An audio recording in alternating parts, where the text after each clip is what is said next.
Гладът пробужда дремещите атавистични инстинкти на животното от човека. Под влиянието на глад, хората не са в състояние да се борят със своите инстинкти, които ги довеждат до противоестествен акт по отношение на другите хора.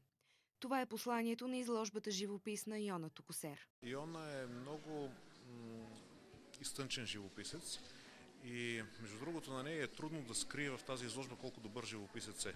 Тя иска да направи една ужасна, потресаваща изложба, обаче зад всичко това тя не може да скрие всъщност умението си и за целият този експресионизъм всъщност се крие един човек, който е изключително надарен като живописец.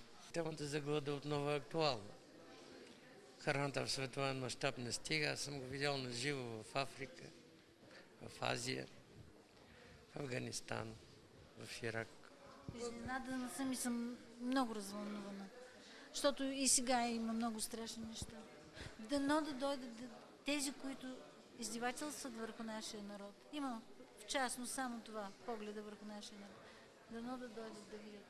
Бесарабската българка силно се вълнува от своите корени и история. През 1946 година бесарабските българи са подложени на геноцид чрез лишаване от храна.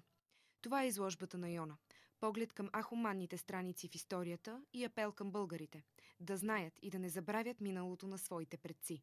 Подібні виставки, подібні матеріали, які ми поширюємо на своїх сайтах, розгляд питання в парламенті Республіки Болгарія дозволить все-таки більш розкрити цю жахливу сторінку і трагедію не тільки народу України, а й інших народів, які населяли територію України. А изкуството ли е най-прекият път до човешкото съзнание? Най-прекият път, най-истинният и най-чистият път, това е изкуството, независимо в каква от неговите форми, било то в поезия, в музика или в изобразяване. След посолството на Украйна и Червената къща, изложбата